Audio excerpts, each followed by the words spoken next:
hata pale ambapo tumeshindwa na tumefikia mwisho, wewe ndio mwisho wenyewe, wewe ndio mwanzo pia. Baba, asante kwa ajili ya kila hatua ambayo umetupa hata siku ya leo. Tunakushukuru leo ikiwa ni siku ya 5 Bwana Yesu. Tumekuona siku ya kwanza, tumekuona siku ya pili, tumekuona siku ya 3, tumekuona siku ya 4, tumekuona siku ya 5. Yesu tunakushukuru, Yesu tunakushukuru. Asante Bwana, tunakushukuru kwa wote ambao tumeomba nao kuanzia siku ya kwanza, wote ambao tumeomba nao siku ya pili, tunakushukuru kwa ajili yao, wote ambao tumeomba nao siku ya 3 na siku ya 4 pia Bwana. Neno lako linatuambia kwamba wewe Mungu mwenye uweza, ukiitwa unaitika na unaonyesha mambo makubwa na magumu ambayo watu hawayajui. Baba, asante kwa kuwa hata siku ya leo ni siku nyingine ambayo Bwana unakwenda kutuonyesha mambo ya ajabu, unakwenda kutuonyesha mambo makubwa kwa uweza wako na kwa nguvu zako. Ni nani aliyeliita jina lako na akabakia kama alivyokuwa? Neno lako linasema na kila aliitai jina la Bwana ataokolewa. Bwana, tunaliita tena jina lako jioni ya leo. Tunaamini ndani ya jina lako upo wokovu, ndani ya jina lako upo uponyaji, ndani ya jina lako upo uzima, ndani ya jina lako upo ushindi, ndani ya jina lako Bwana upo wema, ndani ya jina lako Yesu kuna uweza. Bwana, tunapolita jina lako tunaamini ya kwamba ndani ya jina lako Yesu zipo faraja, ndani ya jina lako upo ushindi, ndani ya jina lako ipo afya, ndani ya jina lako upo uzima. Na jioni ya leo tunaliita tena jina lako mahali hapa. Asante shujaa wa msalaba, wewe ambaye huzuiliki, wewe ambaye hauna mipaka, wewe ambaye Bwana uendeshi, wewe unaviendesha vyote kwa neno lako na kwa uweza wako katika jina la Yesu. Asante Mungu wa ajabu, wewe ndiyo nuru yetu Bwana. Tukikuona wewe tumepata njia, tukikuona wewe tumeiona nuru, tukikuona wewe tumeona mwelekeo. Yesu, ninakushukuru katika jina la Yesu.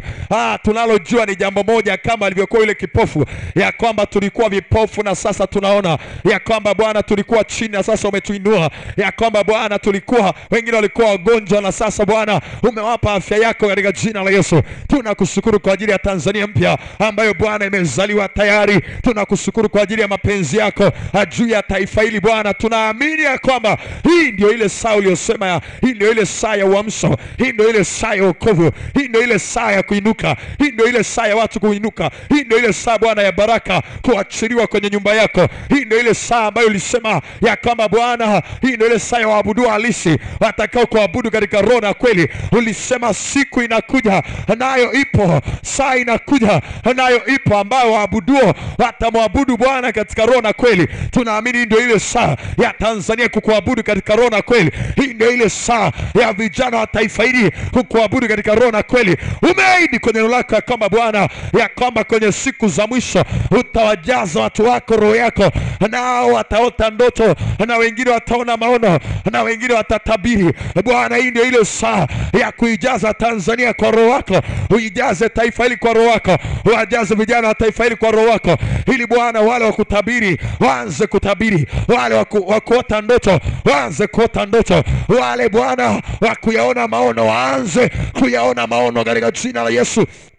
Shanda kaparia rakatarababa saya yantaraba masanda yakarakataraba esaparadaba yanda katarababa esanda kataraba ramasataradada yataranada masaya yekadabadabadaba.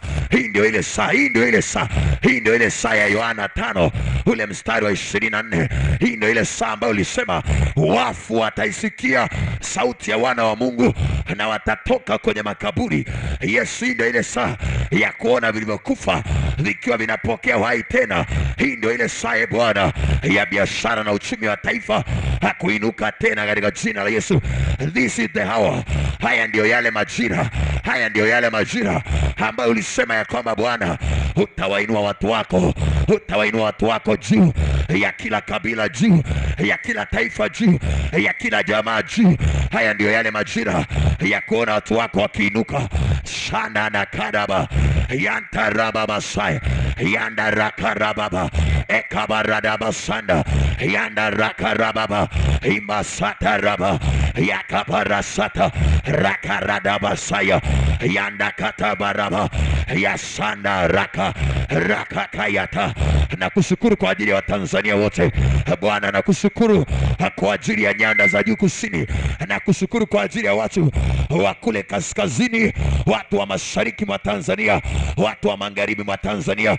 Yesu, tunakuinua kwa ajili yao, tunakuinua kwa ajili yao, tunakuinua kwa ajili yao katika jina la Yesu. Bwana, umezilinda barabara za Tanzania, umelinda, umehakikisha ya kwamba waovu hawaipati damu ya yoyote kwa njia ya ajali. Umelinda wa Tanzania, umehakikisha ya kwamba Bwana, waovu hawaambuli chochote kwenye mahospitali yetu, hawaambuli chochote. Hakuna kafara ndani ya mwezi huu itapatikana, hakuna kwa jina la Yesu, hakuna kwa jina la Yesu, hakuna kafara itapatikana ndani ya mwezi huu kwa mamlaka ya jina la Yesu. Shanda kataraba yanta mama rakarada basaya yataradadadada ekabadadada basanda rakaradadadada masapariata rakatarababa yakaradadadada katika jina la Yesu, katika jina la Yesu. Haleluya, haleluya. Kuna kipengele jana tunakimalizia leo. Baba alituambia hao watu ambao wanatumia uchawi na uganga, nguvu yao pia kubwa ni makafara. Jana tulirejesha akili za watu, lakini pia leo tunataka tukarejeshe, waachilie nyota za watu ziachiliwe katika jina la Yesu. Biblia inasema kwenye kile kitabu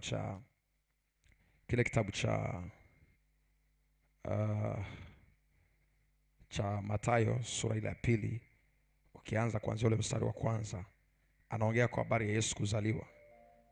Anasema Yesu alizaliwa na mamajusi wa mashariki walifika Yerusalemu wakisema, mstari wa 2 anasema wakisema, yuko wapi yeye aliyezaliwa mfalme wa Yahudi?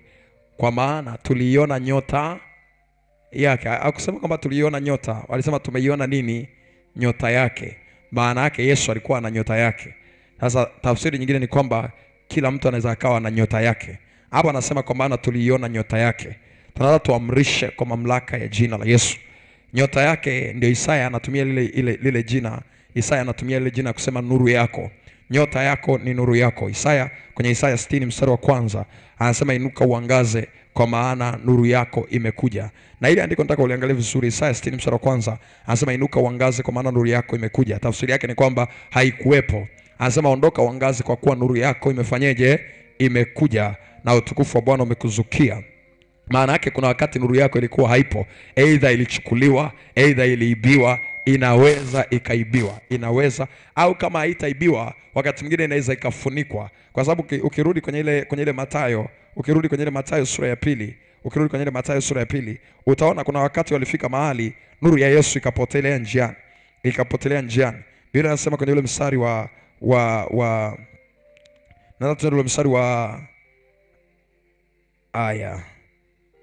mstari wa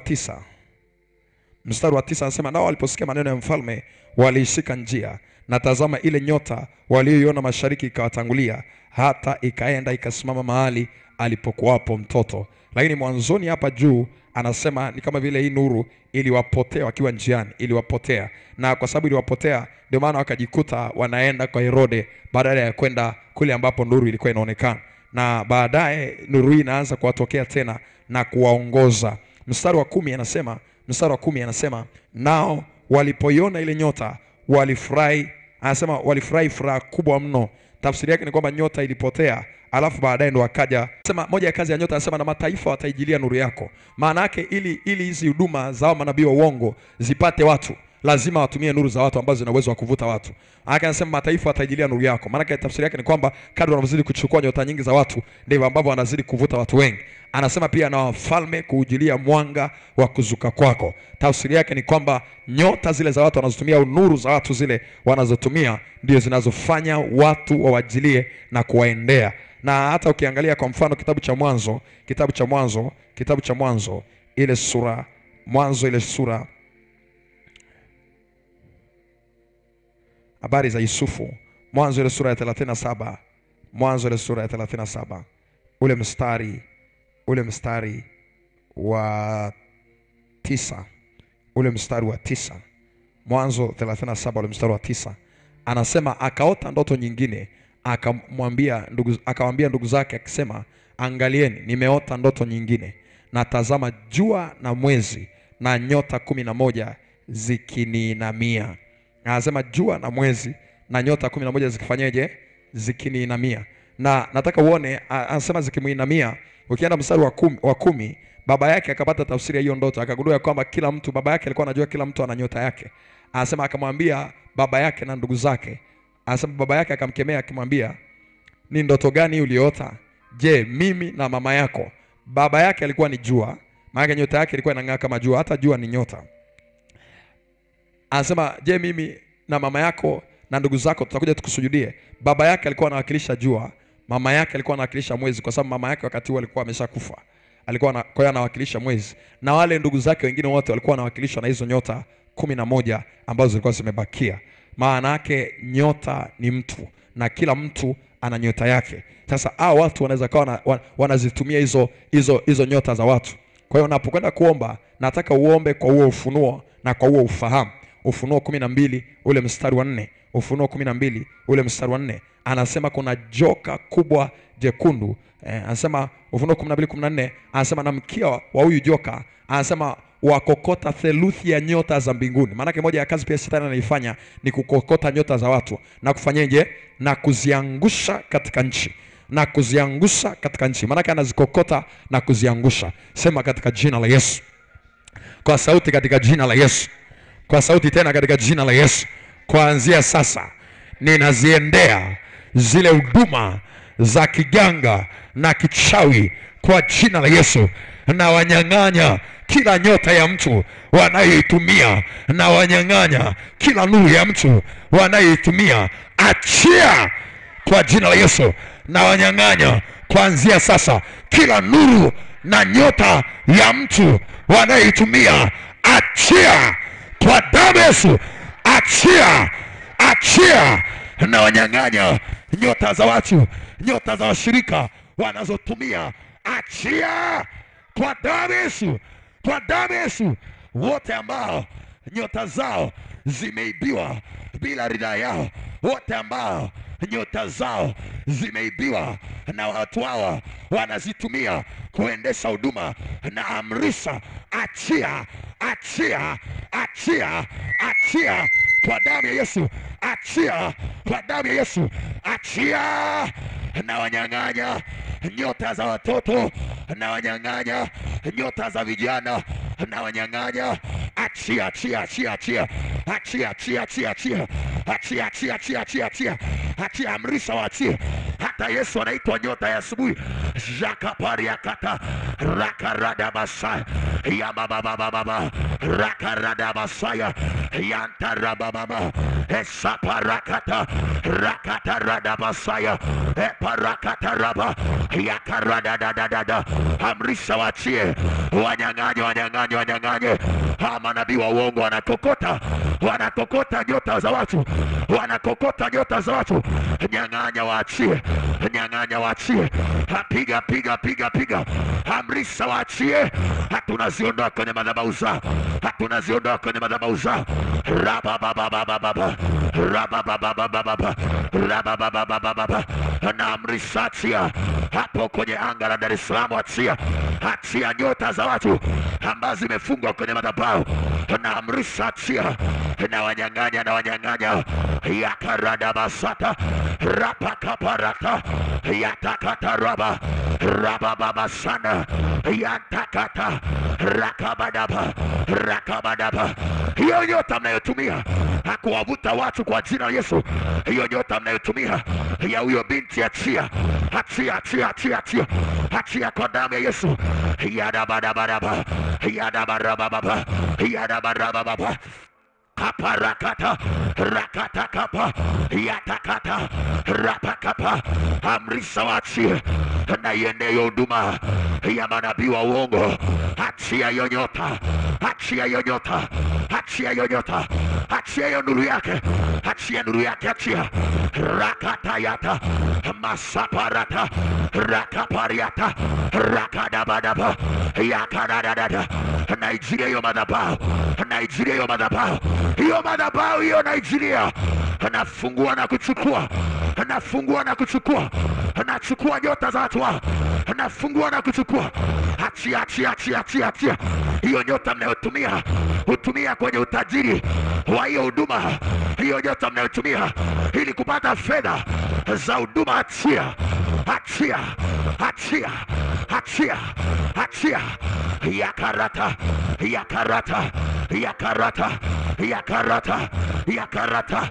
Rababababa, rababababa, ikanda kataraba, masapariata, rakakatayana, esaparadada.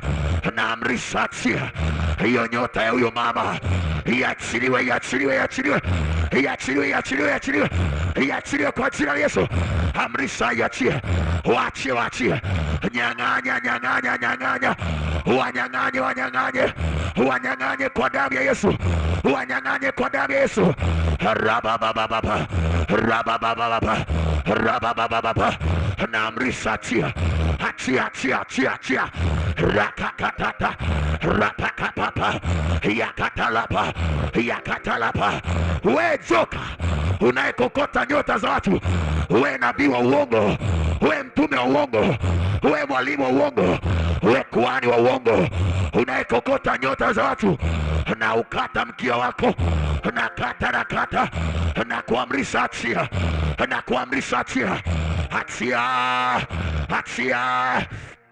Sarabababa, rakaradaba, ekabadadada, rakadadaba, yataradada, ragabadaba, ragabadaba, ragabadaba. Wale ambao nyota zao zimeibiwa kichawi walipoingia kwenye hayo makanisa, kila ambaye aliingia hapo na akaacha nyota yake, leo nakuja, nakuja kwa msaada wa Bwana, kwa msaada wa Bwana. Naingia kwenye malango yenu, naingia kwenye hizo madhabahu zenu, naingia na chomoa, na chomoa. Achia we madhabahu, tapika, hatapika nyota za watu, hatapika, achia, hatapika, achia, hatapika, achia. Narejesha, narejesha. Hawa imbaji waliingia hapo mkawaibia nyota, hao vijana wafanya biashara waliokuja kwenu mkawaibia nyota. Achia, achia. Nakata mikono yenu, nakata mikono yenu.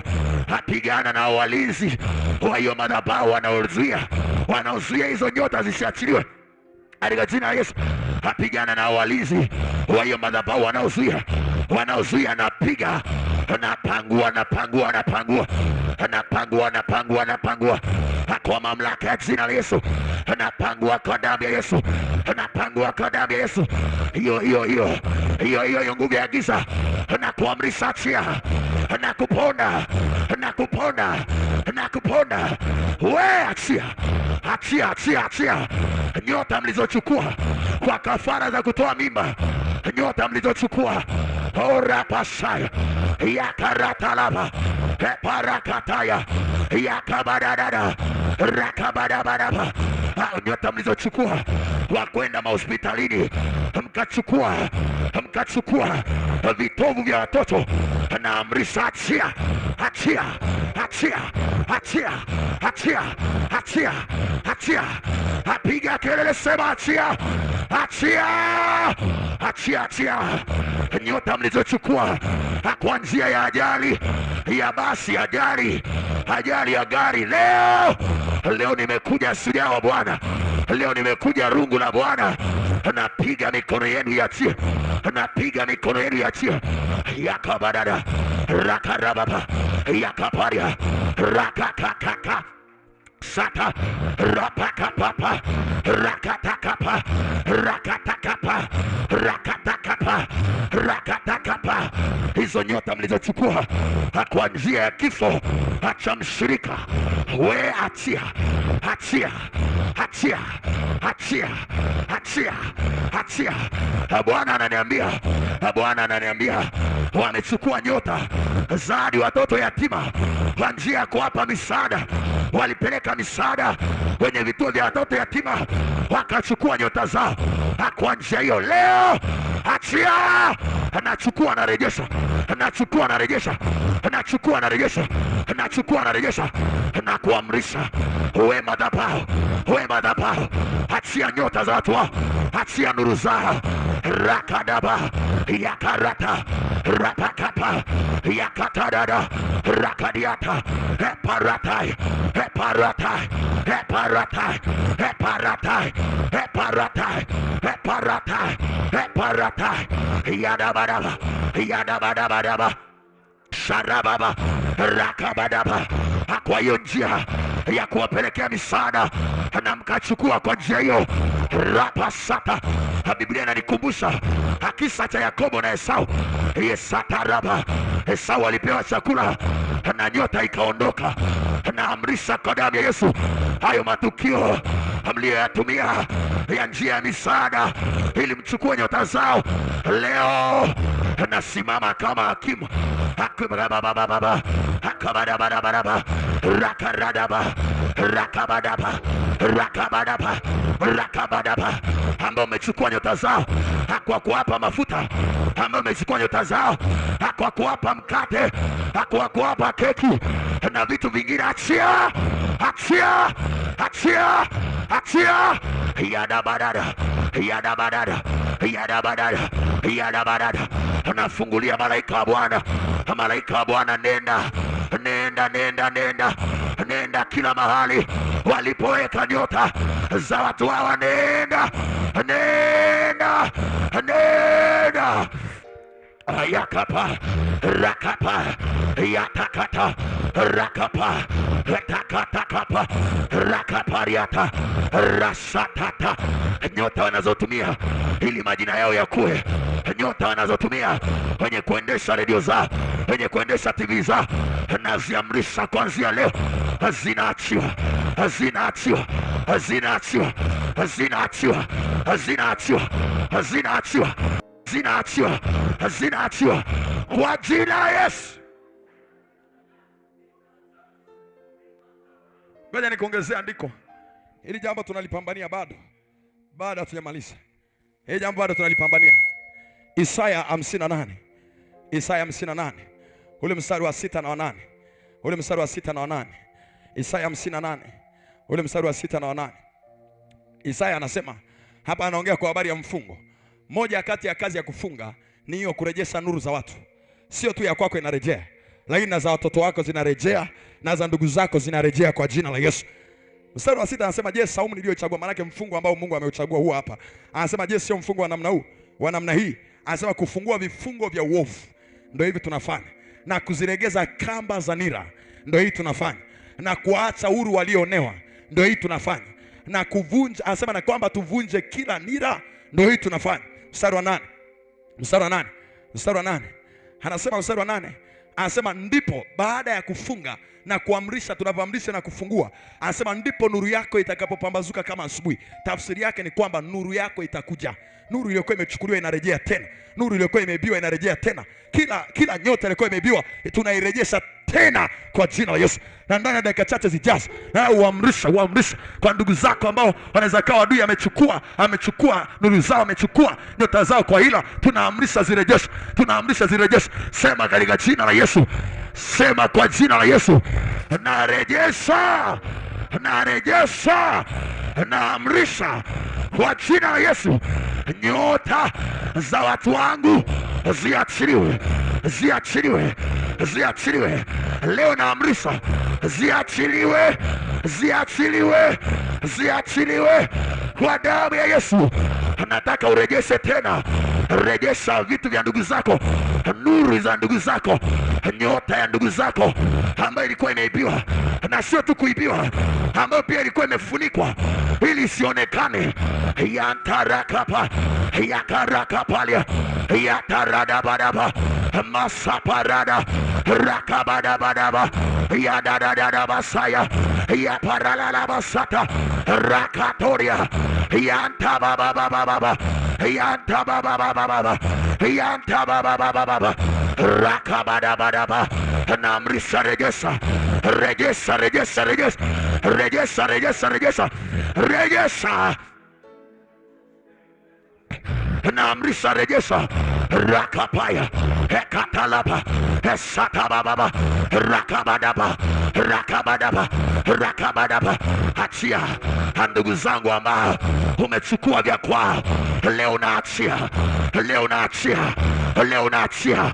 Achia ndugu zangu ambao umechukua vya kwao, we achia, achia, achia, achia, achia, we achia. Washirika ambao umechukua vya kwao, leo na kuamrisha we nguvu ya giza, we Lewiathani, we achia, achia, achia, achia, achia, achia. Na kunyang'anya, na kunyang'anya, na kunyang'anya. Rapapapapapa rapapapapapa rapapapapapa rapapapapapa rapapapapapa rakapapapapa yakatwa lekapariata yatarapaparia ekapariate yatekekapa rakapekapapo yakapapaparia yakapariata esaparada rakaradaba. Achia we, achia we, achia, achia, achia, achia, achia, achia. Achia wafanya biashara ambao umechukua nyota zao, viongozi ambao umechukua nyota zao, na kuamrisha we kwa moto, by fire, by fire. Ni kwa moto hapo, ni kwa moto hapo. Hatuko wachache, hatuko pamoja na malaika wa Bwana, hatuko peke yetu, hatuko pamoja na jeshi la Bwana. Jeshi la Bwana liko na sisi. Waka moto hapo, omba, omba kule mtandaoni, omba, washa moto, washa moto, washa moto. Usiogope, Bwana anasema, maana yuko pamoja na. Bwana anapigana na wewe, Bwana anapigana pamoja na wewe, anapigana pamoja na wewe, apigana, pigana, pigana, pigana. Amrisha waachie, amrisha waachie, amrisha waachie. Hapo Tanga hapo zinaachiliwa, zinaachiliwa. Hapo Pwani zinaachiliwa. Achia, achia, achia.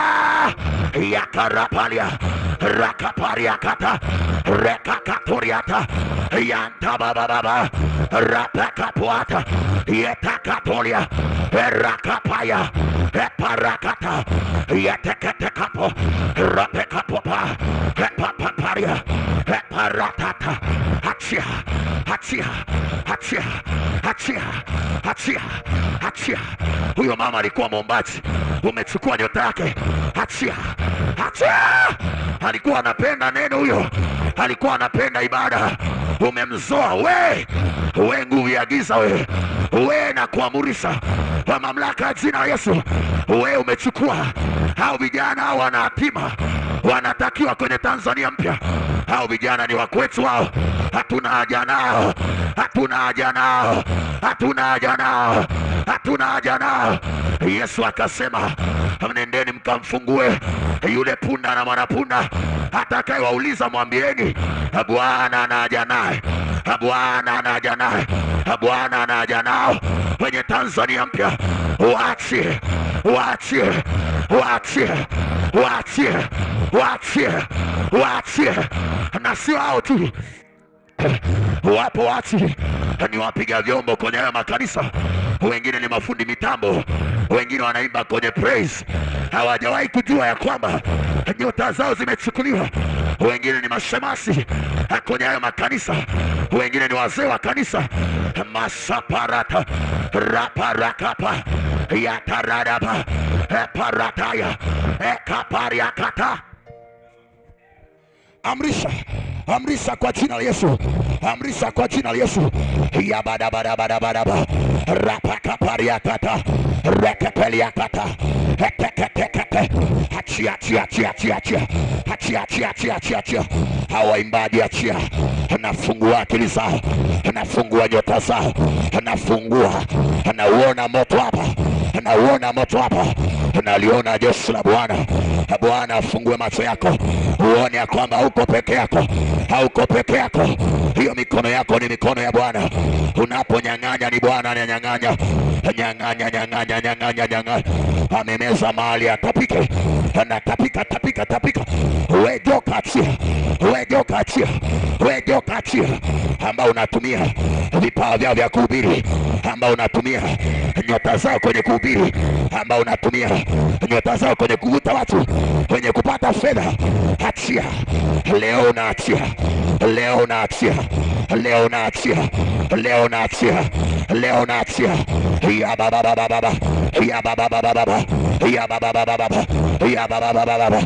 Rapapapa rakakapapa rakakato rakakato rakakato rakakato rakakato rakakato rakakato rakakato rakakato. Hakuna jambo linaendelea, wewe usichoke, endelea, endelea. Kuna jambo linaendelea kwenye ulimwengu wa roho, linaendelea. Rapasaka rakakata rakakata rakakata. Watapike, waachiwe, waachiwe, waachiwe, waachiwe. Kinachotokea kwenye ulimwengu wa roho ni kama yule samaki aliyekuwa amemmeza Yona. Yona ni mhubiri wa Injili. Ni kama yule samaki aliyekuwa amemmeza Yona, alimtapika na kusemesha wewe madhabahu. Atapika atapika atapika. Hakuna nyota za mabinti zinatumia kwenye hizo madhabahu. Hakuna nyota za mabinti. Wanawake ni watu wenye mvuto, wana uwezo wa kuvutia watu. Hakuna nyota za mabinti zinatumika kwenye hizo madhabahu. Amrisha wachi, amrisha wachi, amrisha wachi, amrisha wachi. Achia, achia, achia. Wewe madhabahu nakujia, nakuona kwenye ulimwengu wa roho, nakuona. Ni wewe, ni wewe, ni wewe, ni wewe, ni wewe, ni wewe. Nimekuja kwa ajili yako, nimekuja kwa ajili yako. Wewe joka, wewe joka unayekokota nyota, wewe joka kwenye huduma, na kuwasha moto, na kuwasha moto, na kuwasha moto. Rakakaka rakakaka rakakaka rakakaka rakakaka rakakaka. Nimebadilika rohoni, rohoni nimebeba mfumo mwingine, rohoni nimebadilika tayari, nimebadilika tayari, nimebadilika tayari, nimebadilika tayari. Rakaka rakaka rakaka rakaka rakaka. Achia wadabes, sema achia, sema achia, sema achia. Na kunyang'anya, na kunyang'anya. Achia nyota za watu unazotumia ili kupata fedha, nyota za watu unazotumia ili kupata umaarufu, nyota za watu unazotumia ili kujenga jina. Achia. Mwanzo 37 tumeona Yusufu anasema ana nyota. Mwanzo 39 mstari wa 2 na 3. Hao watu wanafanikiwa kupitia nyota za watu ambao wamewageuza kuwa watumwa wao. Hapa hatuondoki mpaka wameachiliwa. Mbeya lazima waachiliwe, Arusha lazima waachiliwe, Tanga lazima waachiliwe, Mwanza lazima waachiliwe, Dar es Salaam waachiliwe, hapo Kigoma waachiliwe, waachiliwe kule Morogoro, waachiliwe kule Dodoma, waachiliwe Singida, Tabora, kule Rukwa, Lindi, Mtwara, kule Mafinga, Iringa, wanaachiwa kwa jina la Yesu. Mwanzo 39 mstari wa 2. Kwa sababu Yusufu ndo aliyekuwa ana nyota. Nyota yake ilikuwa kubwa kuliko ya ndugu zake. Na tumeona pia nyota zinatofautiana. Nyota zinatofautiana kwa mujibu wa ile 37 mstari wa 9 na 10 tuliosoma. Anasema Yusufu, anasema nyota nyingine zote zilikuwa zinamuinamia. Anasema Bwana akawa pamoja na Yusufu, naye akastawi. Naye alikuwa katika nyumba ya bwana wake. Alikuwa kwenye utumwa ya yule Misri, kwenye utumwa kabisa wa nyumba ya yule Misri. Mstari wa 2 na 3. Mstari wa 3 anasema bwana wake, maana huyu ni yule bosi wake, akaona ya kwamba Bwana yupo pamoja naye, na ya kuwa Bwana anafanikisha mambo yote mkononi mwake. Mstari wa 4, maana yake aliona ya kwamba kila kitu anachokifanya Yusufu kwenye nyumba yake kinafanikiwa kwa sababu Mungu yuko pamoja naye. In fact ni kwa sababu nyota yake ipo. Anasema Yusufu akaona neema machoni pake, akamtumikia. Akamgeuza Yusufu kuwa mtumishi wake. Anasema naye akamweka awe msimamizi juu ya nyumba yake, na yote yaliomo akayaweka mkononi mwake. Na kadri alivyoendelea kukaa, mstari wa 5, yote yakazidi kuongezeka. Yote yakazidi kuongezeka.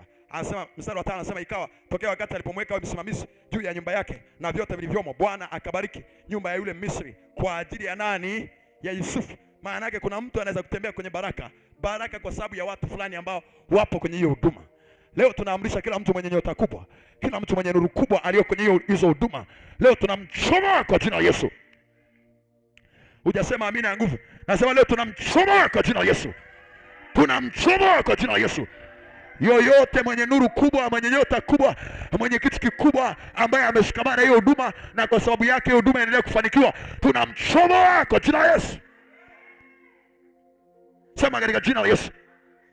Yoyote ambaye anaambatana na watu hawa na kwa sababu yake hizo huduma zinafanikiwa, na kwa sababu yao hizo huduma zinafanikiwa, tunawaamrisha kwa damu ya Yesu, kwa damu ya Yesu, waachiliwe, waachiliwe, waachiliwe kwa damu ya Yesu. Haleluya. Na imekuwa katika jina la Yesu. Nasema tena imekuwa katika jina la Yesu. Nasema tena imekuwa katika jina la Yesu. Tumerejesha nyota zao katika jina la Yesu. Watoto wetu nyota zao zimeachiliwa katika jina la Yesu. Kama walizichukua walipoenda makaburini, tumezirejesha katika jina la Yesu. Kama walizichukua mtu akiwa amekufa, tumezirejesha kwa jina la Yesu. Kama nyingine walizichukua kwa kuzinunua na watu wakaziuza kwa hiari yao, leo tunazirejesha kwa jina la Yesu. Nasema tunarejesha kwa jina la Yesu. Nasema leo tunarejesha kwa jina la Yesu. Jambo la pili ambalo tunaenda kupambana nalo, tunapambana leo na madhabahu za kwenye maji. Madhabahu za kwenye maji. We are going to fight these altars. Marine altars. Ni madhabahu ambazo zinakuwa kwenye maji. Na nikisema kwenye maji, naongelea eneo lolote ambalo kuna mto, mfereji, as long as maji yanapita kwenye hilo eneo, ni madhabahu za kwenye maji. Na in fact madhabahu za kwenye maji zina nguvu kwa sababu kila kitu unachokiona juu ya uso wa nchi kilikuwa mwanzoni ni maji yalikuwa yametawala. Kusoma kitabu cha Mwanzo, anasema maji yalikuwa yamefunika kwenye uso wa nchi. Na baadaye anasema Mungu akasema maji na yajikusanya mahali pamoja, pakavu na paonekane. Kwanza kabla ya hapo akasema maji ya juu yaliyoko juu na ya chini yatengane. Tafsiri yake ni kwamba maji hayapo tu huko chini, hata huko juu yapo. Wanapambana na hizi marine spirits, roho za kwenye maji na madhabahu za watu zilizojengwa kwenye maji. Tunakuwa tunapambana nazo zilizoko.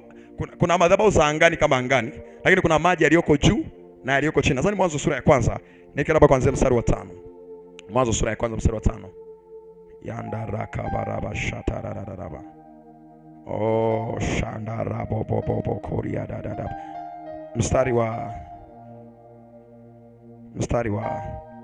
6. Ni mstari wa 6. Anasema Mungu akasema na liwe anga katikati ya nini? Ya maji, likayatenge maji. Na maana hata hilo anga tunaliona, hilo anga kazi yake ni kutenga maji. Kuna maji yako huko na kuna maji yako hapa. Sio maji haya tu, kuna maji pia yako huko juu. Na maana baadaye pia tunapambana na madhabahu za angani, tutapambana pia na madhabahu zilizoko kwenye maji ambayo yako kwenye anga la juu. Bwana Yesu asifiwe sana. Mstari wa 7 anasema Mungu akalifanya anga, akayatenga yale maji yaliyo juu ya anga na yale maji yaliyo chini ya anga. Maana yake kuna maji juu ya anga na maji chini ya anga. Alafu mstari wa 8 ili uelewe kwamba ni anga hili Mungu analiongelea, anasema Mungu akaliita lile anga, akaliita nini? Mbingu. Maana yake tukisema mbingu tunaongelea wapi? Juu. Na tunaambiwa juu ya hapo pia kuna nini tena? Kuna maji. Unaweza kuona jinsi ambavyo maji yana nguvu. Mstari wa 9 anasema Mungu akasema maji yaliyo chini ya mbingu yakusanyike pamoja ili pakavu paonekane. Maana yake maji yanaweza yakamfunika mtu. Leo tunaamrisha kila madhabahu za kwenye maji ziachie watu wetu. Tunazivunja hizo. Kwanza kabisa tunaziendea, tunazivunja na tunaamrisha kila kilichofichwa kwenye hizo madhabahu za majini kiachiliwe kwa jina la Yesu. Aya, tulisoma ile andiko nakukumbusha kwa sababu haya mambo tulifundishwa juzi. Isaya 27 mstari wa kwanza. Angalia kazi ya madhabahu za kwenye maji. Angalia kazi ya madhabahu za kwenye maji. Isaya 27 mstari wa kwanza. Isaya 27 ule mstari wa kwanza. Nao tusome wote kwa pamoja. 1 2 3 twende. Twende, soma vizuri tena. Katika siku hiyo Bwana kwa upanga wake ulio mkali, ulio mkubwa, ulio na nguvu, atamwadhibu Lewiathani, nyoka yule mwepesi. Sifa yake ya kwanza ni nini? Ni mwepesi. Sifa maana yake na wewe pia uwe mwepesi unaposhindana naye. Uwe mwepesi. Usiombe kivivu, usiombe kwa uzito. Uwe mwepesi katika jina la Yesu. Tuendelee. Na Lewiathani, nyoka yule, angalia kazi yake. Nyoka yule mwenye kuzonga zonga. Kazi yake ya kwanza ni kufanyaje? Kuzonga zonga. Alafu anasema naye atamuua yule joka aliye baharini. Maana yake aliye baharini yupo kwenye maji. Kazi mojawapo ya hizo madhabahu za kwenye maji ni kuzonga zonga, kusonga songa vitu. Mahali fulani anasema mbegu zilipandwa, baadaye miiba ikainuka ikazisonga ili zisizae, na baada ya muda zilikufa. Kwa hiyo tafsiri yake ni kwamba kinachokusonga songa kinakuzuia usizae. Ni sana umeotesha vitu vyako kwenye shamba, adui akaja akapanda magugu. Hizi roho za baharini ndo zile zinafanya kazi kwenye Mathayo 13:25. Anasema watu walipolala zikaja zikapanda nini? Magugu. Ndio hizi kazi yake niyo, kupanda au kukupandia vitu vitakavyo kusonga songa. Akapanda magugu. Mathayo 13:25 anasema watu walipolala usiku, adui akaja akapanda magugu. Sasa tunavyoenda kupambana kwenye hili ombi, hapa ni unadili na madhabahu. Kila madhabahu, jambo la kwanza, ina Mungu wa hiyo madhabahu, ndio huyo joka aliye baharini. Tunamkatakata kama neno la Bwana linavyosema ya kwamba kwa upanga wake ulio mkali, ulio mkubwa, ulio na nguvu, mnampelekea upanga, unamkatakata vipande mpaka ameharibika katika jina la Yesu. Lakini pia jambo lingine sio tu joka, kuna maroho mengine yanatokea kwenye maji. Ufunuo 13 mstari wa kwanza. Ufunuo 13 mstari wa kwanza. Anasema nami alipofungua muhuri sio wangapi, nami nikaona mnyama mwingine akitokea baharini. Nikaona mnyama mwingine akitokea. Sasa kisha nikaona mnyama akitokea baharini mwenye pembe 10. Pembe hiyo ni ishara ya nguvu, na vichwa 7, na juu ya pembe ana vilemba 10, na juu ya vichwa vyake majina ya manini makufuru. Watu tunawaendea, tunakatakata pembe zao, katakata kwa jina la Yesu. Tunazifyeka kwa nguvu za Roho Mtakatifu. Lakini jambo lingine nataka ulione. Baba alituambia hizo madhabahu zinahusika pia kwenye kusambaza zinaa. Zinahusika sana na zinaa. Tembelea maeneo yote yenye ufukwe, tembelea maeneo yote yenye bandari, ufukwe, maeneo yote ambayo yako karibu na chanzo cha maji, huwa hizi shughuli za zinaa. Hata ndo maana moja ya kitu kinaathiri hata wavuvi wengi wa kwetu hapa Tanzania wadogo hawa ni zinaa. Kwa sababu maeneo kama hayo kuna hiyo roho ya zinaa inakuwa imetawala na kukaa kwenye hayo maeneo kabisa. Kwa hiyo tunaamrisha roho za zinaa ziachie kwa mamlaka ya jina la Yesu. Lakini pia tunaamrisha roho za starehe. Starehe ni kwamba utaanza kuona watu wanapenda mambo ya kidunia, nyimbo za kidunia, namna mambo ya kidunia yanavyoenda. Hizo starehe, ulevi na vitu vingine, zote hizo zinaingia hapo. Kamari, kubeti, sigara, pombe, vyote vinaingia hapo. Hizo roho ni kazi yake kusambaza, haya mambo, na tunaziendea leo, tunaziharibu katika jina la Yesu. Lakini pia hizo roho zinachochea vitu kama uvaaji mbaya. Unaona watu wanavaa vinguo vieleweki vya ovyo. Bwana Yesu asifiwe sana. Kwa hiyo unapopambana na ngome hizi, cha kwanza tunamwendea Mungu wa hiyo madhabahu, tunamkamata. Kila madhabahu ina Mungu wake, tunamfunga. Cha pili tutakachokifanya ni kuivunja hiyo madhabahu iharibike kabisa. Hiyo madhabahu iharibike kabisa. Na cha tatu tutakachokifanya ni kuamrisha vyote ambavyo vilikuwa vimeshikiliwa na hizo madhabahu, utajiri uliokuwa umeshikiliwa na hizo madhabahu, maendeleo yalikuwa yameshikiliwa na hizo madhabahu, yaachiliwe katika jina la Yesu. Uko tayari tukaombe? Nauliza tena, uko tayari tukaombe? Haya. Na kujaza maandiko mengi na kupa andiko la mwisho sasa. Kitabu cha Danieli sura ya 4. Danieli sura ya 4.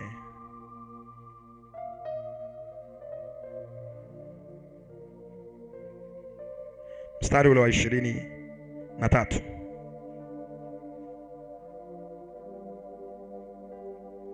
Tusome wote kwa pamoja. 1 2 3 twende.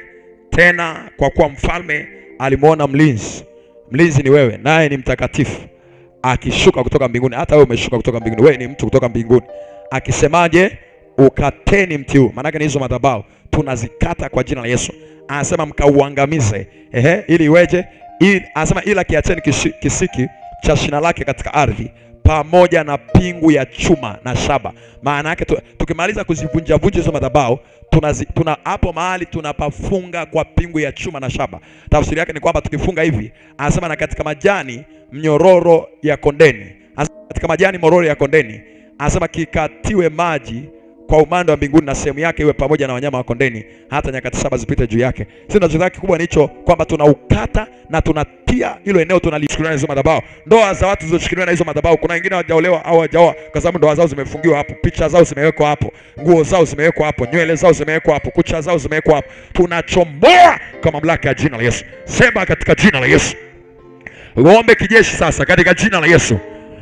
Bwana Yesu, ninaamrisha kwa jina lako, kila mahali, baharini, ziwani, mtoni na mahali popote kwenye mkusanyiko wa maji, naamrisha miungu ya giza iliyojenga madhabahu kwenye hayo maeneo, leo kwa damu ya Yesu naamrisha, anguka kila muungu wa hizo madhabahu. Ninakuhukumu kwa damu ya Yesu. Kuanzia leo hautaishi tena. Kuanzia leo hautastawi tena. Kuanzia leo nimekufunga, hautastawi tena kwa damu ya Yesu. Kuanzia leo nimekufunga kila muungu wa hizo madhabahu, na kukata kwa upanga wa Bwana, na kukata kama ambavyo Dagoni alianguka, kama ambavyo shingo ya Dagoni ilivunjika, ndivyo ambavyo navunja na ya kwako, navunja na ya kwako, navunja na ya kwako. Kama ambavyo mikono ya Dagoni ilikatika, vidole vya Dagoni vikakatika, na kata vya kwako kwa damu ya Yesu.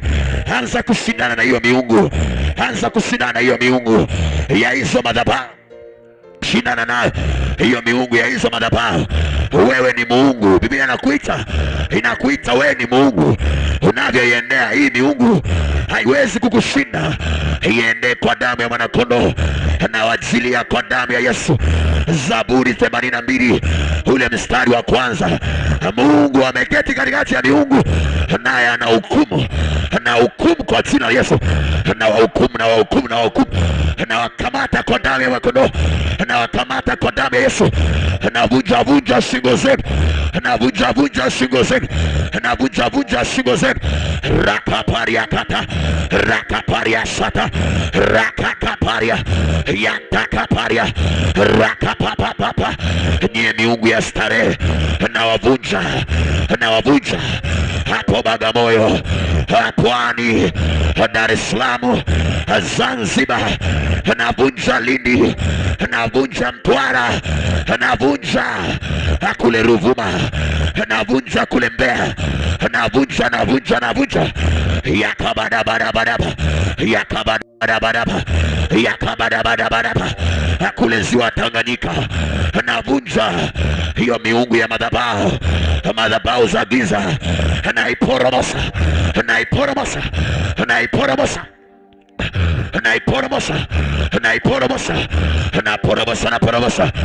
kama rungu la Bwana. Napiga navunja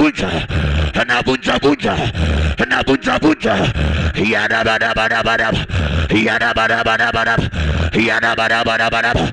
Nakuja kama Bwana majeshi alivyoniagiza, nawajilia kama upepo wa kisulisuli, na waangusha hapo baharini chini ya maji. Nawajia kwa damu ya mwanakondoo, ikapashata yakatarababa. Mimi ni kama upanga, nafyeka uwe mnyama wa baharini,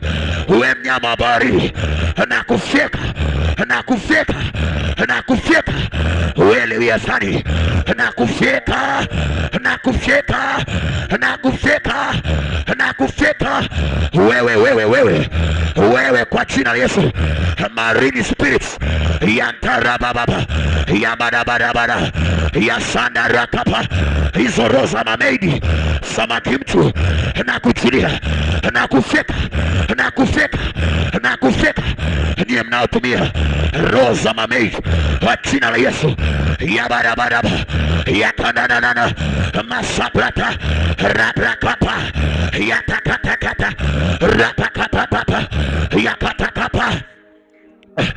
Biblia inaniambia Mungu alimwambia Musa wakati Farao anashuka kwenye maji, msubiri akishuka, na wewe nenda ukapige maji kwa fimbo yako yageuke damu. Na baada ya pale Mungu alikuwa anaiadhibu miungu ya kwenye maji. Na baada ya pale Biblia inaniambia mashayata, samaki wote wakaoza, harufu mbaya ikaanza kutoka. Anakuja kwa fimbo ya Bwana, anakuja kwa fimbo ya Bwana. Nitafutie andiko kwenye Kutoka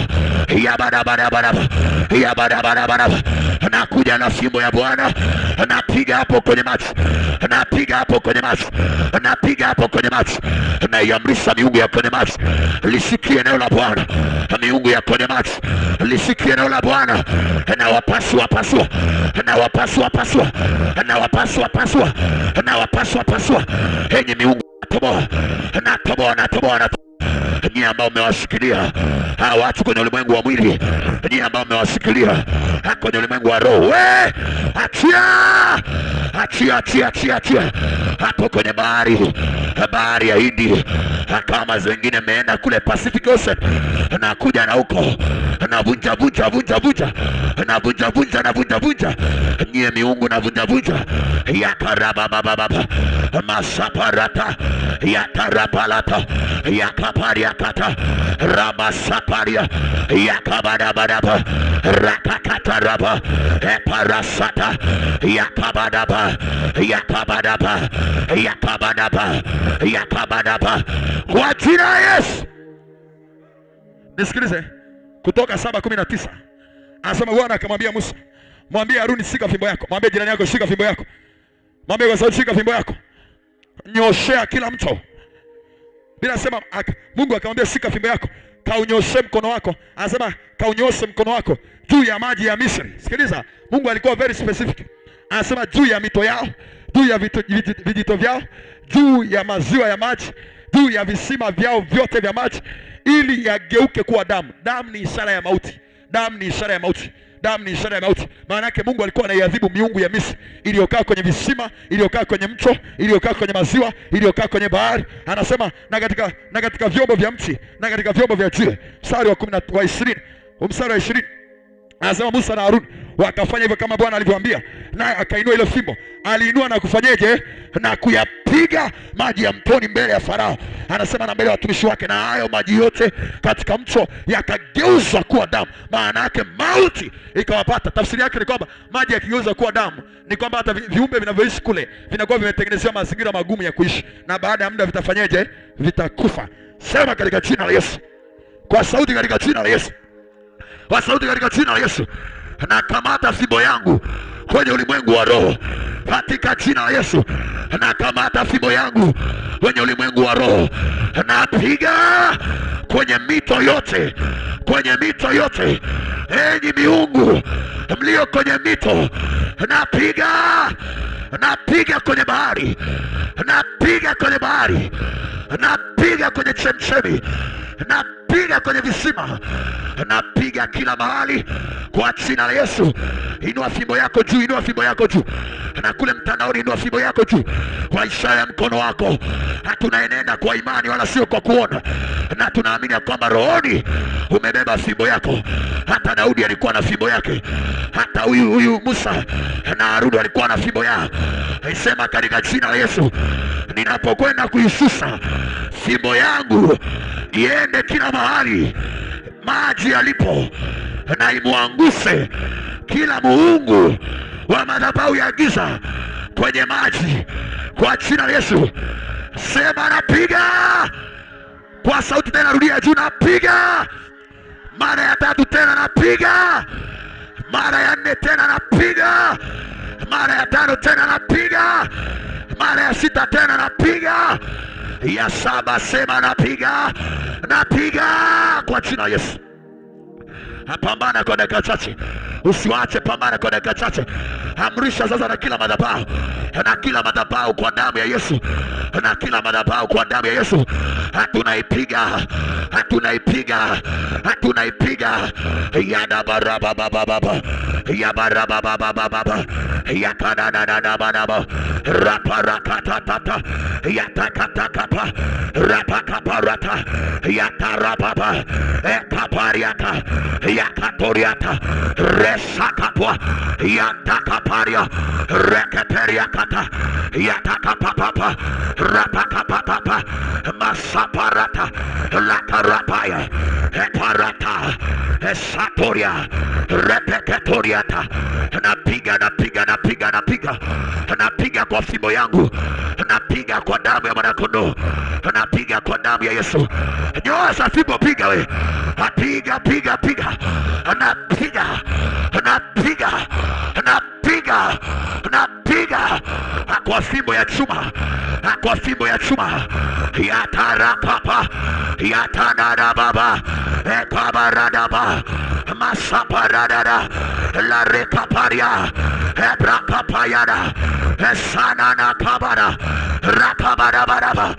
Napiga hapo bahari ya Hindi, asambulia kule bahari ya Hindi, atwende kwa pamoja bahari ya Hindi, asambulia kule bahari ya Hindi, atwende kwa pamoja kama jeshi. Tunaisukia bahari ya Hindi kwenye mipaka yote na Tanzania, anasukia hapo pamoja na mashujaa wa Bwana. Tunaisukia ukanda wa Lindi, Mtwara, tunaisukia kwa jina la Yesu, ukanda wa Pwani, ukanda wa Tanga, ukanda wa Dar es Salaam, ukanda wa Zanzibar, tunaisukia na kuangusha kila madhabahu. Anasema Yeremia, anaambiwa bomoa, Yeremia bomoa, anaambiwa vunja, haribu, angamiza. Rapa sataba yakanakato rekopariaka yantabababaria rele kapayata eparakasanda yadabadabadaba yadabadabadaba zarakapaya yakatarababa epakatarada yakatarababa esatakata rakataka rakapapa yaparaka esatata rekopotolia eprokoparia yatakapakapa masaparakata. Navunja hapo bahari ya Hindi, vunjika, vunjika, vunjika kwenye visiwa vyote vya bahari ya Hindi, vunjika, vunjika, vunjika, vunjika, vunjika, vunjika, vunjika. Ukanda wote wa Zanzibar, mandarapalia ekaparataya esataradaba yantananaba lekabadabadaba lekabadabadaba lekabadabadaba lekabadabadaba lekabadabadaba. Sema navunja, navunja, navunja kila madhabahu, kila madhabahu kwa damu ya Yesu.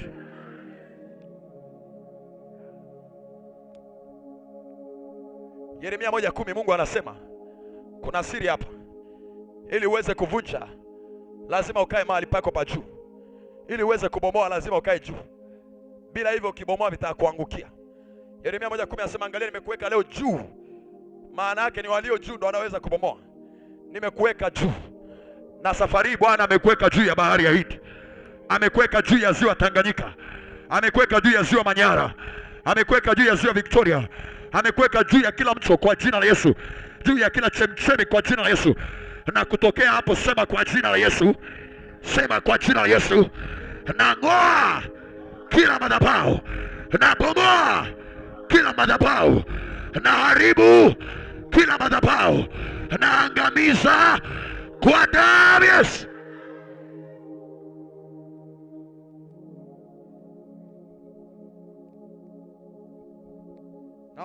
Naomba tuje tushikane mikono hapa, tengeneza duara hapa. Tengeneza duara hapa. Naweza nataka tufanye hapa. Ya ra ra ra ra ra baba.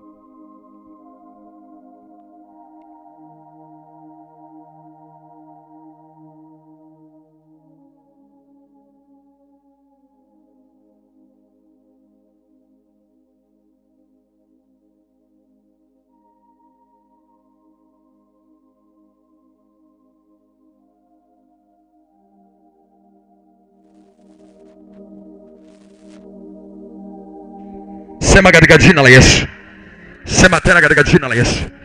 Na tukiwa tunaomba hivi pamoja, kuna nguvu ya Mungu inaongezeka. Mara zote tunapofanya mambo kwa pamoja, kuna nguvu ya Mungu inaongezeka. Lakini pia rohoni matokeo yanaongezeka. Bila sema mmoja ataua 1000, wawili wataua 10,000. Maana yake kadri unavyozidi kuongezeka, madhara yanazidi kuongezeka. Mahali pengine anasema ni bora kuwa wawili kuliko kuwa mmoja. Tafsiri yake ni kwamba wawili wanapokuwepo kuna ubora unaongezeka. Neno ni bora, ni heri kuwa wawili au ni bora kuwa wawili. Maana yake wawili wanapokuwepo kuna ubora unaongezeka. Kwa hiyo tumeshikana mikono hivi, rohoni au uko peke yako. Rohoni kuna ubora umeongezeka. Bwana Yesu asifiwe sana. Bwana Yesu asifiwe sana. Nataka tunapokwenda kuomba ili ombi tunashindana hizi madhabahu kwa mara nyingine tena, na mwisho kabisa tunawachomoa watu, utajiri na vitu vilivyoshikiliwa na hizi madhabahu. Tunaamrisha hivi vitu viachiliwe na kutapikwa kwa jina la Yesu. Moja ya kazi pia ya huyu joka wa baharini, moja ya kazi yake ni kumeza mali. Biblia inasema yule Leviathani ni nyoka yule mwepesi, kazi yake nyingine ni kumeza.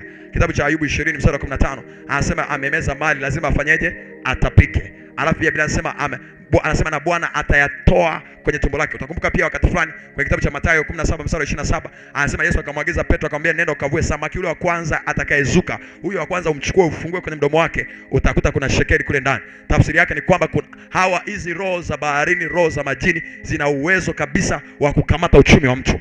Uko tayari tukaombe? Uko tayari tukaombe?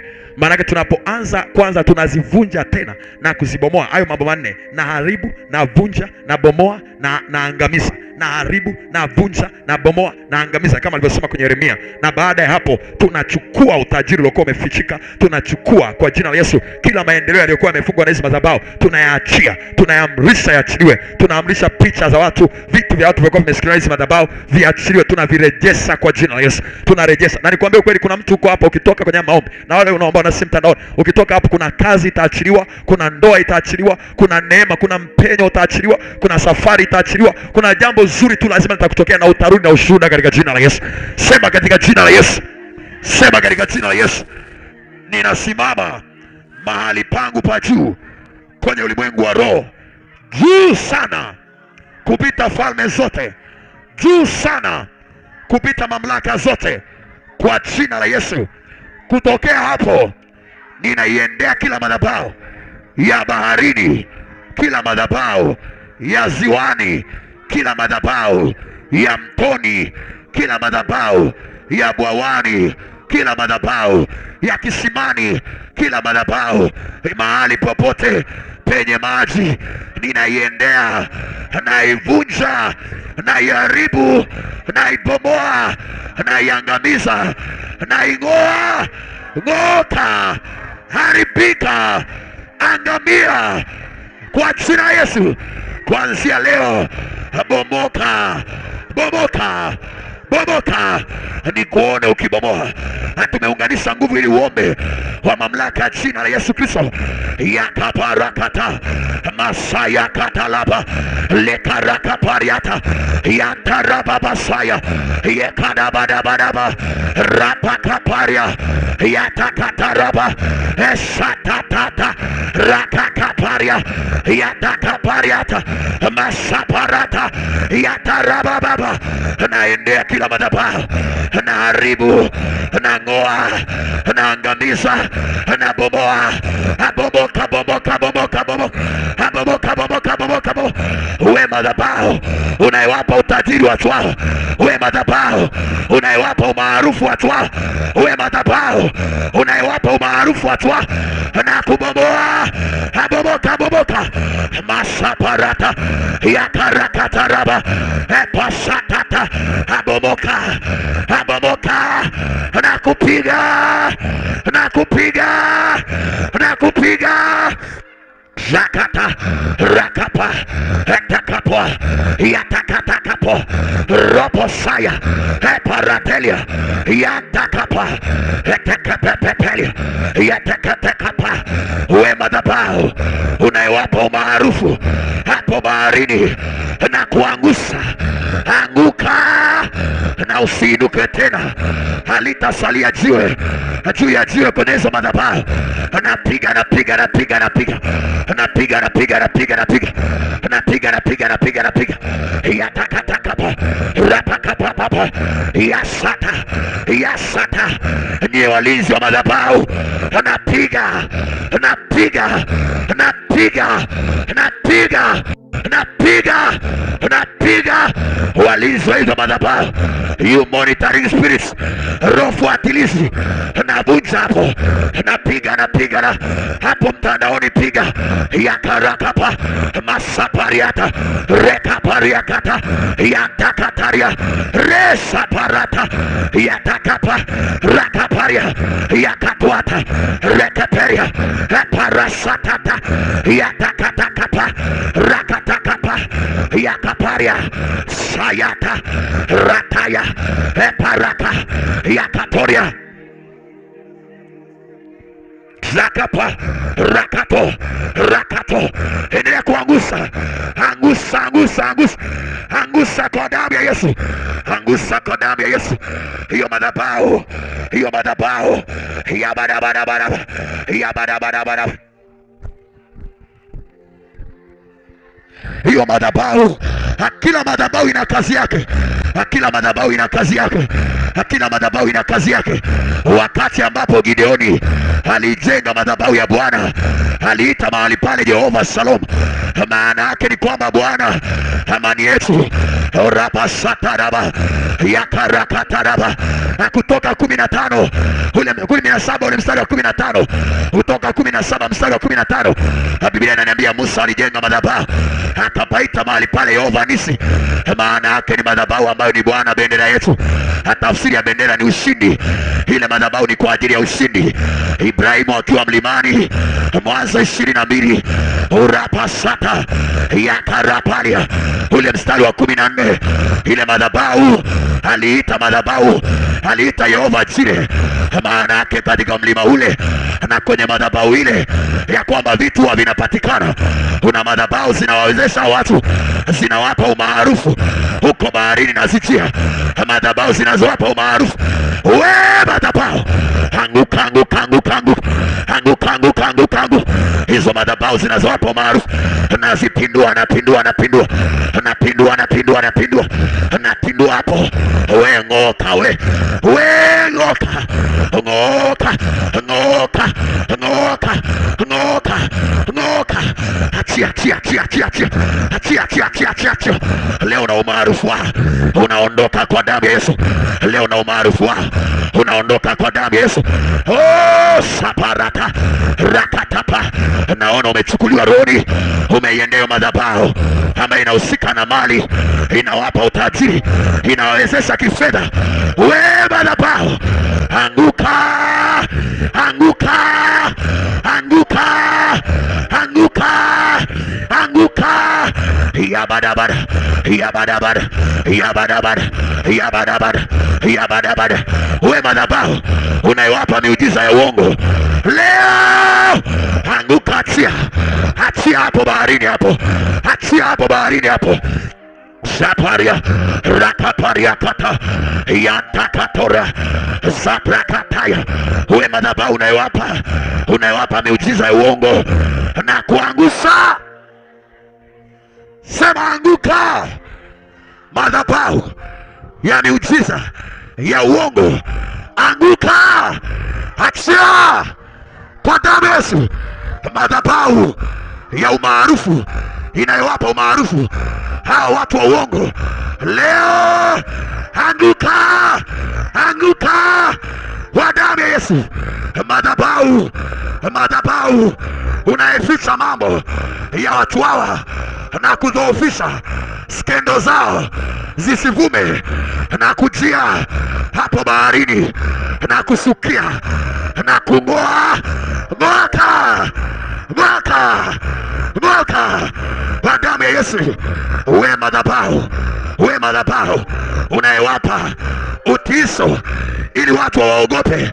We madhabahu unayewapa ujasiri ili wasiogope, na kujia na kungoa mwaka Ng'oka kwa damu ya Yesu. Uwe madhabahu, uwe madhabahu unayewapa mali, uwe madhabahu unayekuza sauti zao ili zienee kila mahali. Ng'oka, ng'oka, ng'oka kwa damu ya Yesu. Uwe madhabahu uliyeshikilia makanisa yao ili yasipugutike. Uwe madhabahu uliyeshikilia makanisa yao ili yasiondoke. Leo na kushukia hapo kuzimu baharini kwa jina la Yesu na kung'oa. Ng'oka, ng'oka, ng'oka, ng'oka kwa damu ya Yesu. Kazi moja imebakia. Kazi moja imebakia. Ni kurudisha vitu vilivyokuwa vimeshikiliwa na hizi madhabahu. Ni kurudisha vitu vilivyokuwa vimeshikiliwa na hizi madhabahu. Utajiri uliokuwa umeshikiliwa, watu, sura zao, kazi za watu. Kwa sababu wakati mwingine inawezekana hizi madhabahu zikashikilia kazi ya mtu. Ili huyu mtu akienda kwenye zile madhabahu za uongo, wanaichukua ile kazi yake aliyokuwa imeshikiliwa nampa, alafu anaamini ya kwamba amepata muujiza wa ukweli. Bwana Yesu asifiwe sana. Sema kwa jina la Yesu. Nimekwambia kila madhabahu ina kazi yake. Hata wachawi wa Farao kuna madhabahu zilikuwa zinawezesha kufanya ishara walizokuwa wanafanya. Unaona wanatupa chini fimbo na zile zinakuwa nyoka, kuna madhabahu ilikuwa inawezesha. Lakini safari hii kwa jina la Yesu tumeziangusha na haijabakia hata moja kwa jina la Yesu. Tanzania hazipo tena hizo madhabahu kwa jina la Yesu. Madhabahu zilikuwa zinafanya wakifanya uongo watu wasione uongo wao, zimeanguka kuanzia leo kwa jina la Yesu. Hazitainuliwa na yeyote kwa jina la Yesu. Na naomba tuweke haya maneno. Naomba tuweke haya maneno. Kitabu kile cha Yoshua sura ya 6. Yoshua sura ya 6 ule mstari wa 24. Yoshua sura ya 6. Yoshua alipobomoa mji wa Yeriko aliwekea na neno. Yoshua 6:24.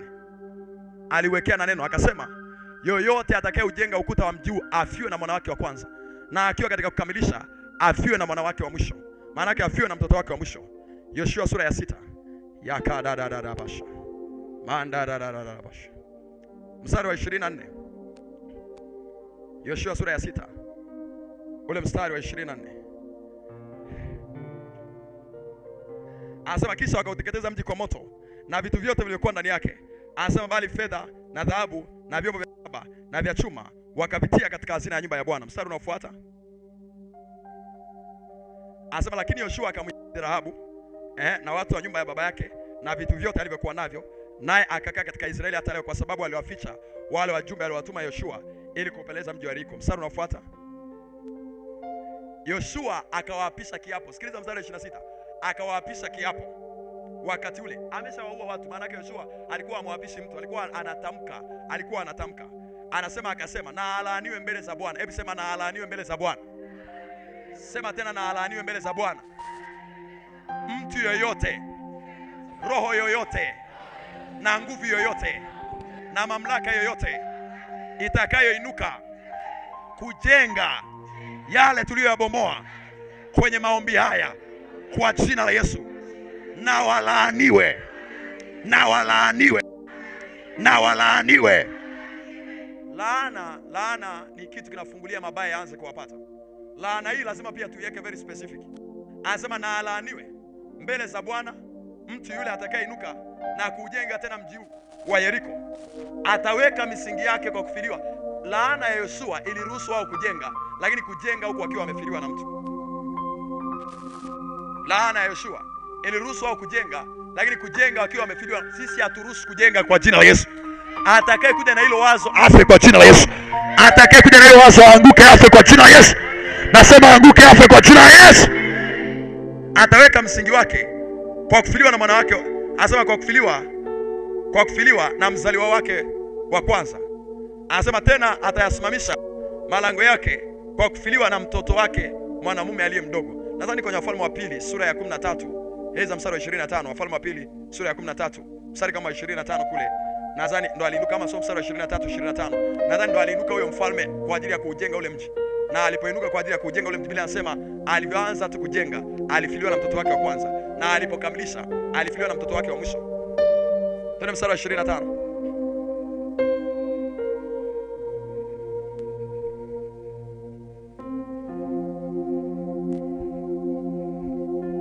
Nenda Samueli wa pili 13. Shandara baba. Leo tunawamaliza katika jina la Yesu. Hawatabakia kwa jina la Yesu. Hawatabakia kwa jina la Yesu. Nasema tena hawatabakia kwa jina la Yesu. Nasema tena hawatabakia kwa jina la Yesu. Hawatabakia kwa jina la Yesu. Ngoja nikupe ile andiko exactly. Uone ya kwamba maneno haya je yalitimia, ili uone tunavyoongea je vitatokea au vitaishia njiani. Vitatokea au vitaishia njiani. Haya. Ni Wafalme wa kwanza 16 mstari wa 34. Wafalme wa kwanza 16 mstari wa 34. Naomba tusome tuko pamoja. Katika siku zake Hieli Mbetheli akajenga Yeriko, akatia misingi yake kwa kufiwa na Abiramu mzaliwa wake wa kwanza, na kuyaweka malango yake kwa kufiwa na mwana wake mdogo Segebu, sawa sawa na neno la Bwana alilonena kwa Yoshua mwana wa Nuni. Sasa tunasema hivi, sema kwa jina la Yesu. Sema kwa jina la Yesu. Yoyote ambaye atainuka kwa ajili ya kujenga hizi madhabahu tulizozing'oa, tulizozibomoa, tulizoziharibu, tulizoziangamiza, afe yeye, afe yeye, afe yeye, pamoja na wote watakaokuja na hilo wazo. Sema tena kwa jina la Yesu.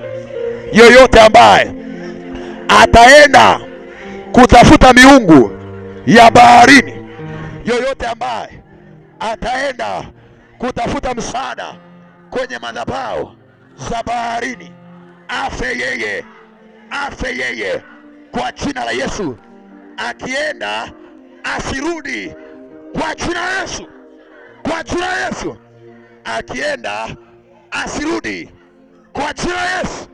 Kuanzia leo, mahali popote ndani ya Tanzania ambapo mtu yeyote ataenda kwenye madhabahu zilizoko ataenda kwenye madhabahu au kuzitafuta madhabahu za baharini au kuzijenga madhabahu za baharini, afe kwa jina la Yesu, afe kwa jina la Yesu. Na imekuwa kwa jina la Yesu, imekuwa kwa jina la Yesu. Sasa jambo la mwisho tunamalizia.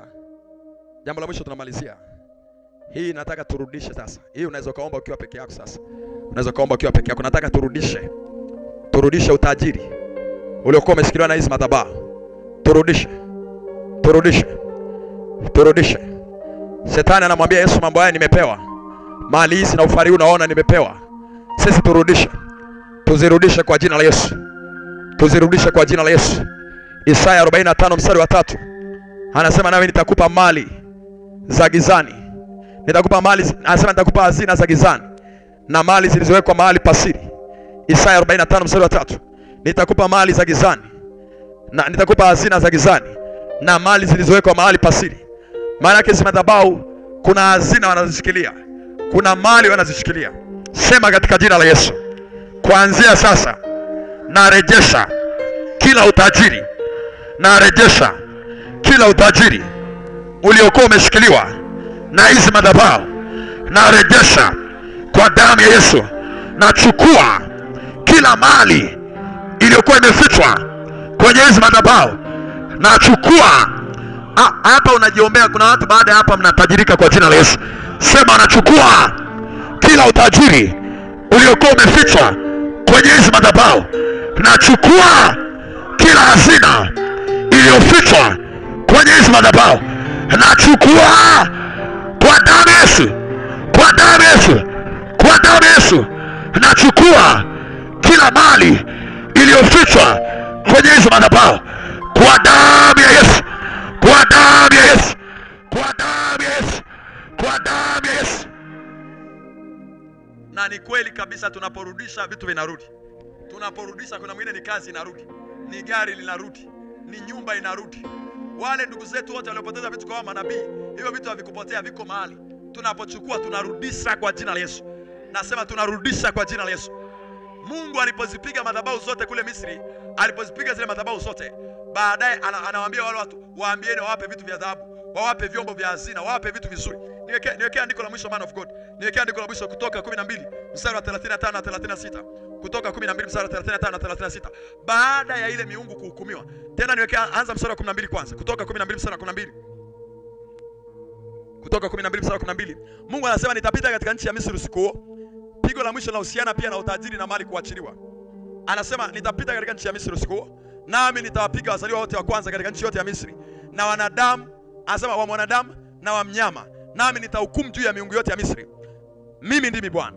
Maana yake baada ya kufanya hukumu, Kutoka 12 mstari wa 35 na 36, Mungu anaongea kwa habari ya kuchukua utajiri na vitu ambavyo vilikuwa vimeshikiliwa na hii miungu, zimeshikiliwa na hii madhabahu. Tunachukua, tunarejesha. Mstari wa 35 anasema wana wa Israeli wakafanya kama neno lile la Musa. Ndio hili neno nakupa, ndio hili neno Baba amekupa, ya kwamba turudishe. Hii neno Baba ametupa turudishe. Anasema wakataka kwa Wamisri vyombo vya fedha na vyombo vya dhahabu na mavazi. Mstari wa 36. Mstari wa 36. Anasema Bwana akawajalia kupendelewa na Wamisri, hata wakawapa kila walichofanyeje, walichokitaka. Nao wakafanyeje? Wakawateka Wamisri nyara. Sema katika jina la Yesu, ninachukua vyombo vya dhahabu vilivyofichwa kwenye hizo madhabahu. Nachukua vyombo vya fedha vilivyofichwa kwenye hizo madhabahu. Nachukua kwa damu Yesu, kwa damu Yesu, narejesha utajiri wa Tanzania uliokuwa umeshikiliwa na hizi madhabahu. Narejesha utajiri wa kanisa uliokuwa umeshikiliwa na hizi madhabahu. Sema narejesha, narejesha. Anza kurejesha, anza kurejesha. Rejesha kwa jina la Yesu. Rejesha kwa jina la Yesu. Yesu alikuja kwa ajili ya kurejesha kilichopotea, na miongoni mwa vitu vilivyopotea ni ile sarafu ambayo ilipotea ikawa kwenye mdomo wa samaki. Akamwagiza Petro, akamwambia Petro, nenda akachukue kwenye mdomo wa samaki. Samaki yule wa kwanza anayezuka, hii ni roho ya baharini, ilikuwa imemeza fedha. Na amrisha, we roho ya baharini achia. We madhabahu uliokuwa umeanguka ambaye nimekuangusha, achia sasa. Achia, achia, achia, achia. Nachukua kila kitu ambacho ni utajiri kilichokuwa kimeshikiliwa kwenye hizi madhabahu. Nachukua kwa mamlaka ya jina la Yesu. Kila kitu chema, kila kitu chema ilichojificha, nachukua, narudisha. Nachukua, narudisha. Nachukua, narudisha. Nachukua, narudisha. Yakabarabadaba masaparakata yantakataraba repakatarababos rekaparakata yakarada badaba esatanananama yantanananama sana yekarakaparia. Narejesha, narejesha, narejesha kila utajiri uliokuwa umeibiwa na hizi madhabahu. Nataka ukumbuke ya kwamba shetani huwa anaiba chochote kilichokuwa kimeibiwa kikapelekwa kwenye hizi madhabahu. Nakirejesha. Narejesha hizo ajira, narejesha kwa damu ya Yesu, narejesha kwa damu ya Yesu. Yandarakaraba masaparakata yakarakataraba ekaradaba sana yantanananaba mandaralabasaya yerakapariata rekaradabadaba esananakaya yandarababa. Narudisha utajiri, narudisha utajiri, narudisha hazina za gizani zilizokuwa zimefichwa kwenye hizo madhabahu. Narudisha, narudisha, narudisha, narudisha, narudisha. Yaradaba saparaba yarabadagadabadaba rakasanaba mandakaparada yatanananaba yakaradabadaba. Ndoa za watu zilizokuwa zimeshikiliwa na hizi madhabahu, naamrisha ziachiliwe, naamrisha ziachiliwe, naamrisha ziachiliwe, naamrisha ziachiliwe.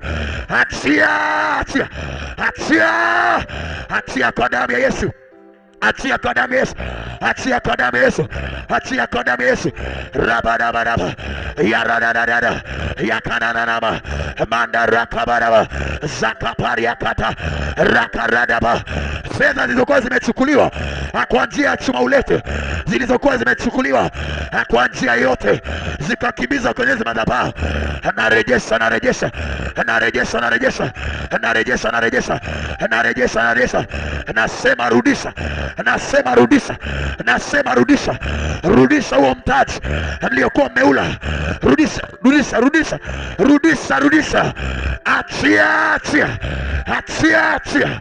Yakaradabadaba. Masaparadaba. Rakaradabadaba. Yantanananama. Masarakaparia. Katika jina la Yesu. Imekuwa kwa jina la Yesu. Nasema imekuwa kwa jina la Yesu. Nasema imekuwa kwa jina la Yesu. Sema ee Roho Mtakatifu, nakushukuru kwa kunirejeshea. Sema tena ee Roho Mtakatifu, nakushukuru kwa kunirejeshea kwa jina la Yesu. Roho Mtakatifu, nakushukuru kwa kunirejeshea kila hazina, kila mali, kila utajiri uliokuwa umefichwa kwa jina la Yesu. Unaona mstari Isaya 45 mstari wa 3. Anasema nitakupa hazina za gizani. Gizani ndio huko kwenye haya manguvu ya giza. Kuna mahazina yamefichwa huko. Na leo umeyapokea kwa jina la Yesu. Nasema umeyapokea kwa jina la Yesu. Na kule mtandaoni umepokea kwa jina la Yesu. Kila hazina iliyokuwa imefichwa kwenye hizo madhabahu zao imeachiliwa kwa ajili yako kwa jina la Yesu. Imeachiliwa kila hazina ya taifa kwa jina la Yesu. Kila hazina ya taifa imeachiliwa kwa jina la Yesu. Sema amina ya nguvu ya kwanza, amina ya nguvu ya pili, ya tatu, ya nne, ya tano, ya sita, ya saba. Amen.